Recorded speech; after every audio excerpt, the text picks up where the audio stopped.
Hey everybody, Young Grasshopper here. Welcome to the Cliffside Bunker in Toronto, Ontario, Canada. And this is a G40 tutorial video. In this episode we're going to talk all about the Mongolian Rule. This is arguably one of the most complex and misunderstood rules in the game. Accidentally is 1940 Global 2nd Edition and has to do with these territories here. Now these begin the game as strict neutral territories. Now I don't have a video up about neutrals. I will in the future, but when it comes to neutrality, pro-axis, pro-allied, strict neutral, we're gonna have to go through that in a future video. But for now we need to know that these here are strict neutral territories. Let's take a closer look. I have some physical units here on these territories. They represent neutral standing army. Or if you don't have something like this, you can always go by the dark silhouette on the board, and the number beside it is how many standing army infantry there are. And other neutral territories on the board have something very similar. I'm using a generic infantry piece from my revised edition. You don't have to have a physical unit, but I find it very useful in helping to explain, of course. Now let's go to the rule book, take a look where we can find this. So all the way back in the pages in the back of the rule book under global rules, in the Pacific side, page 39 under additional rules, you'll see Soviet Mongolian Defense Pact. And also in the back under global rules on the Europe rulebook, also page 39 here under additional rules. I mean, most of this section here deals with the Mongolian rule, but it's kind of hidden there under a section called additional rules. So I want to show you guys what it means to trigger the Mongolian rule. Now we have this condition, this situation, in different status, like for example when it's negated, when it's triggered, when it's still active. Now these are not rule book terms. I'm kind of using these words to help me describe and explain to you what is going on here. And for new players that are playing the first couple of games, it's understandable if you say, we don't want to deal with this. The game is complex enough. We got a lot to learn, so we're just going to make this impassable and play without the Mongolian rule. Sometimes a lot of new players do that with convoy zones and kamikaze zones as well. And that's fine for your first couple of games, but eventually we want to wrap our heads around this. We want to play the game the way that it was meant to be played, and hopefully these videos can help you do that.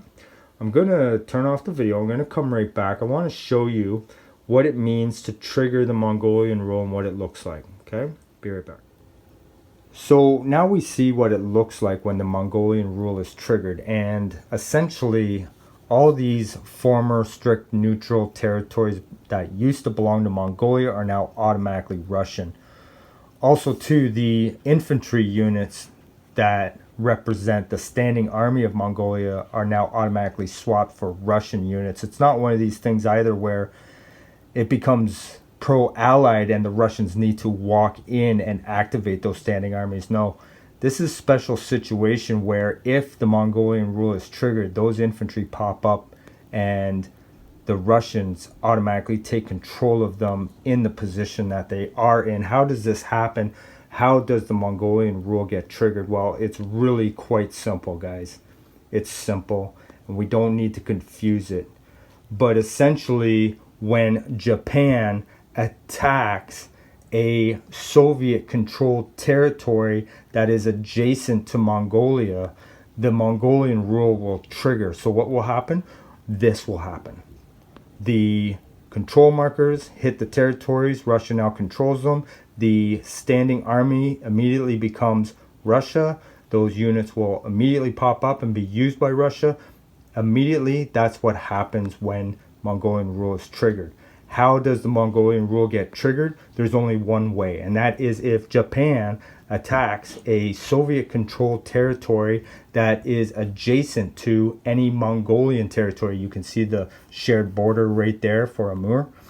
you can obviously see that these Russian territories are adjacent to Mongolian territories. So I wanted to just really hammer this home by saying it a few times, because there's no reason to confuse the situation. The only way that this happens is if Japan attacks any of these territories. I'm going to be right back, and we want to talk about some of the things that can confuse the matter, and we're going to debunk them. Be right back. So I've got a little situation here, guys, that I've set up. I'm going to use it as an example to show you a couple things, but I want to back up a little bit. I want to touch base on what it means to negate the Mongolian rule. Now, in our last clip, obviously, we saw what it means to trigger the Mongolian rule and what that looks like. But what does it mean to negate the Mongolian rule? Well, it's an event that happens that when it happens beyond that point, then the Mongolian rule cannot be triggered the way that we saw in the last clip. So negating the Mongolian rule is basically saying that triggering it cannot happen in the game from that point on. Well, what negates the Mongolian rule? Well, it is when Russia attacks a Japanese-controlled territory that is adjacent to Mongolia. All right, let me repeat that.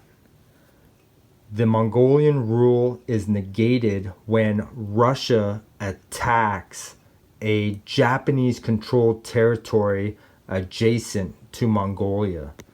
Now, it's also negated if Russia attacks Korea. Now, listen carefully to the terminology I'm using in the last couple of clips, okay?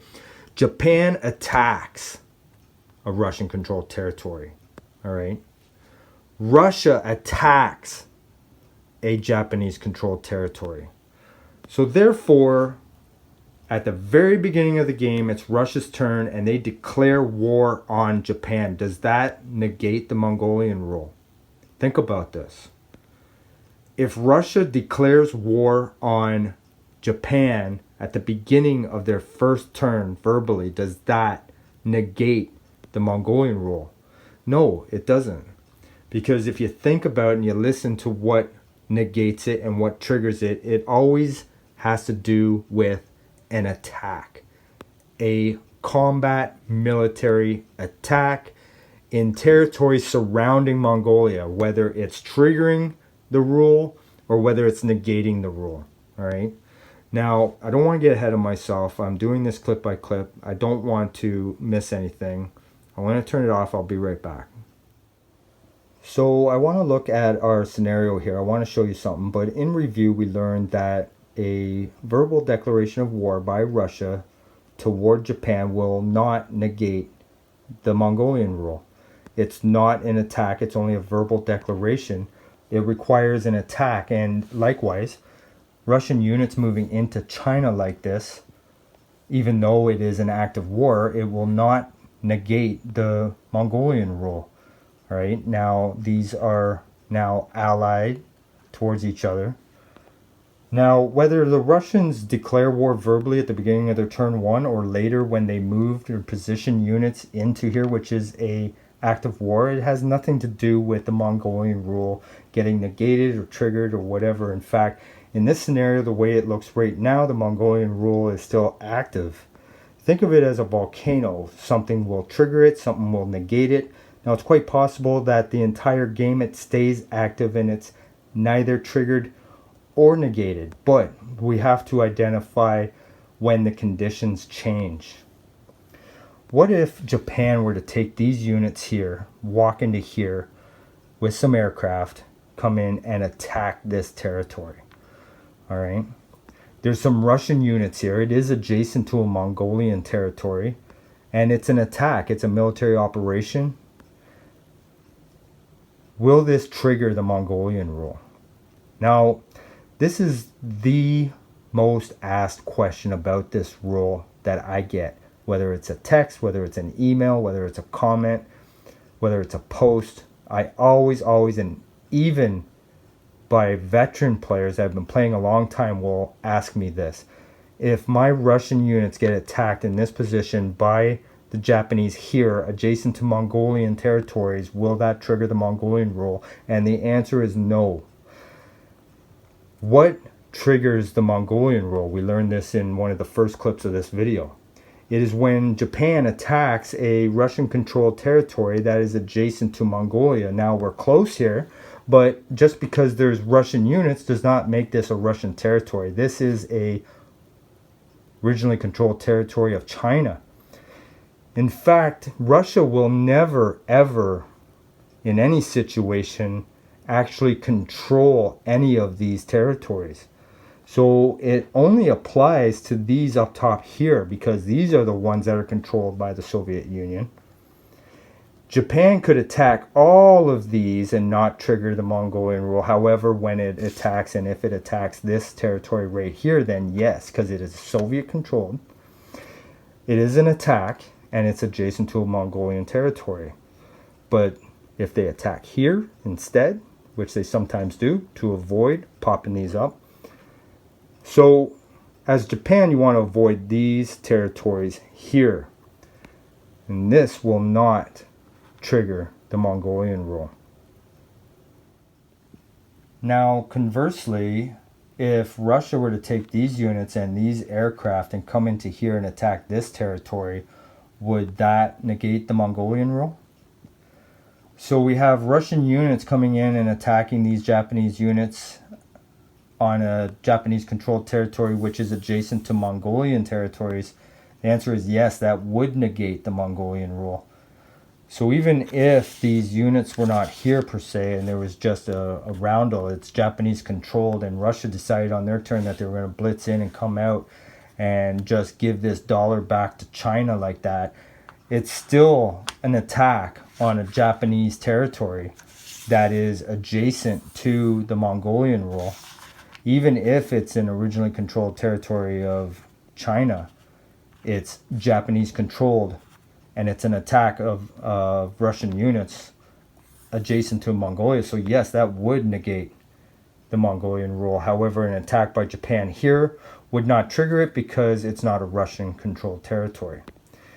So one thing that I suggest to new players is to go ahead and put roundels on these territories here to start the game. It can be confusing because of the colorization contrast between these, but what we really want to focus on when it comes to understanding the Mongolian rule, and what helps, is understanding the originally controlled owner of these territories. And by doing this, what we're doing is properly identifying an occupation of a territory. And this is going to matter because if we're here, all right, and these units are not, and we know that walking into here is an actual attack on a Japanese controlled territory adjacent. Okay, now if this wasn't here, then that would be confusing, but always keep the roundels there as new players. I even want to go ahead and start doing it myself, because just the proper way of identifying occupied territories. Now, walking into here and attacking this, like this, is also going to negate the Mongolian rule. Remember, we mentioned that previously. So now, if America comes in here and lands in Korea like this, then if Russia on their turn moves in like this, then that would not negate the Mongolian rule because there's no attack. We're moving into a friendly territory. I mean, obviously at this point, if Russia and the US are allies, which is highly likely at this point, but I just want to make certain that that is understood. It's only when there is an attack here, an attack here. If China were to walk and come and liberate Manchuria on their own, and Russia walks in here, then this is still active. All right, neither triggered nor negated. All right. So the last thing that I want to emphasize in this video, guys, is the question about what if Russia or Japan just straight out attack the Mongolian territories. I mean, they are strict neutral territories, right? So in the rulebook, page 39, under additional rules, where it says Soviet Mongolian Defense Pact, it's going to explain this in good detail, but I'm just going to touch base on it here. So what they're saying is that these territories can never become pro-Axis. Well, there is a possibility, I shouldn't say never, but essentially if the Allies attack any strict neutral over in Africa or Europe, these are never going to turn pro-Axis. Now, there is one way in which they can, and that is if Russia just goes ahead and straight up attacks these territories. Now, there's never any reason to. I mean, you would have to be so late in the game and have a really bizarre, upside down, chaotic game in which a Russian attack of Mongolian territories would be a good strategy. So let's just forget about that. I'm just saying that if Russia were to ever attack these territories and turn these pro-Axis, it's not like that they would just pop up and beat Japanese right away. Not like the Mongolian rule for Russia. They would only become pro-Axis. Japan would still need to walk an infantry or a land unit to get to these territories to then activate the standing army the same way, say, Germany activates Finland. Now, what if Japan attacks Mongolia? Well, that is going to trigger strict neutrals across the globe. All right. So coming in here and attacking this as Japan with bombers and fighters and whatnot and attacking this, we know now, or we at least know by now, that this is going to trigger the Mongolian rule. But what if Japan gets wise and say, hey, if I'm going to trigger the Mongolian rule anyway, why don't I take out a couple of units that are just going to turn Russian right away anyway? And then that way, by attacking these on the same turn simultaneously, then we're only giving the Russians 4 infantry, right? Well, attacks like this and this that happen simultaneously on the same turn, then it is the strict neutral rule that triggers and not the Mongolian rule. So in a situation where you're attacking a strict neutral territory, the same turn you're doing this to trigger the Mongolian rule, actually it is the strict neutral rule that triggers, and that would activate all strict neutrals on the board as being pro-allies. That's something that Japan does not want to do to their German Italian allies. So this is very rare. They never really do this the same way that Russia never really attacks these. But it's worth saying in this video. But I'm going to put a link in the description box here in this video, sending you to a forum thread over at axanallies.org where it discusses these things in a little bit more great detail. Now, I'm happy with all the points that I hit here. I think it's a useful tool. I think it has all the major themes and understandings that you need to implement the Mongolian rule properly into your games. And if you want to ask a question, make a comment, maybe I missed something, it's quite possible, put it in the description box or the comment boards below. And I really appreciate you guys checking this out. Thanks for hanging in there. And I know that it's a difficult rule to understand. This was definitely a difficult video to shoot. But anyway, I'm glad that it's up. I'm glad that it's done. So take care. Cheers. May all your rolls be ones. See you in the next video.